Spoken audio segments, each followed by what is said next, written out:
everyone, welcome to my channel. In this video, I want to talk about how to write an award-winning statement of purpose. We can also call it motivation letter. Now, this is one of the ways to sell yourself.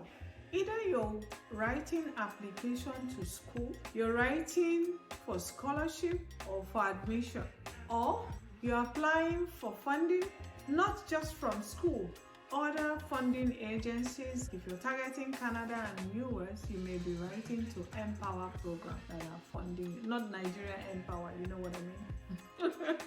Yes. Again, you may also need statement of purpose when you're applying for visa.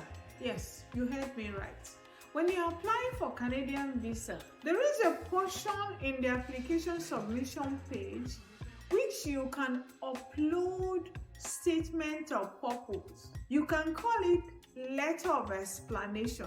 And in that letter, I encourage you, if you don't know about it, maybe this is the time to hear it from me. It helps the visa officer to review your application very quickly, because in that letter of explanation, which is your statement of purpose, by the way, you're able to write more stuff, including tying your financial stability, your proof of fund, your family relationship, and you're telling your story in a chronicle order that the visa officer will be able to easily evaluate you. So, how do you write that statement?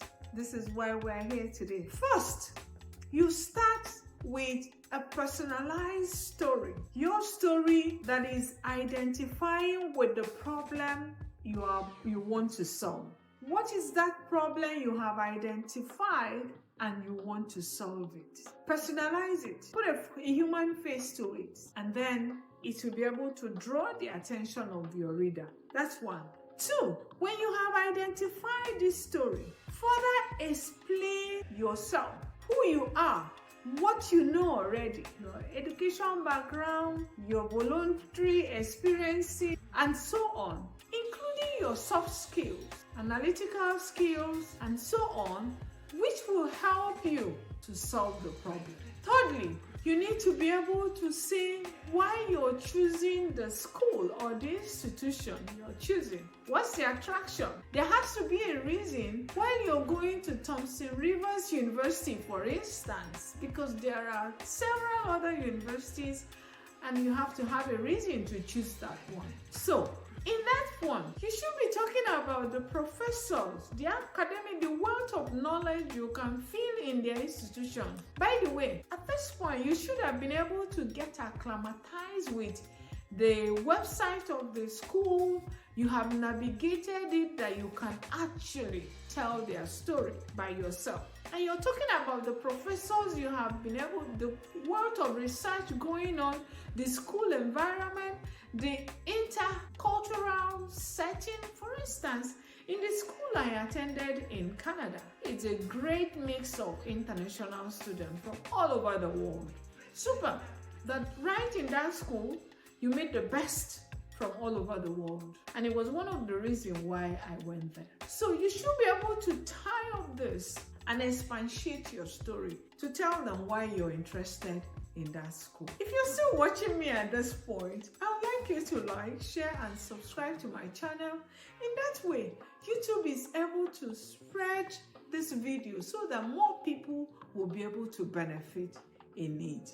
Now, having talked about these professors, you begin to talk about other factors that are tied up to why you want to study that program while you're applying to be admitted. You should be able to show how the skills and knowledge you will acquire will eventually help you not only solve the problem you have identified, but also how you will apply it in real life after the program. Because if you are acquiring skills and knowledge that you will not apply, then it's a waste of resources, both your resources and the resources of the institute. Now, when you have done all of this, you're now able to begin to summarize. And you should be able to summarize with a great magnitude of appreciation, thanking them for the opportunity that you believe they will give you to be able to contribute to humanity. I'm sure that if you're able to do this, that you will be able to get that award-winning statement of purpose or motivation letter. Now let's go to finding this statement of purpose. You should also be able to tie your financial capability. Assuming you're not applying for funding, you should be able to say in your statement of purpose how much you have saved over the years because you have been planning for this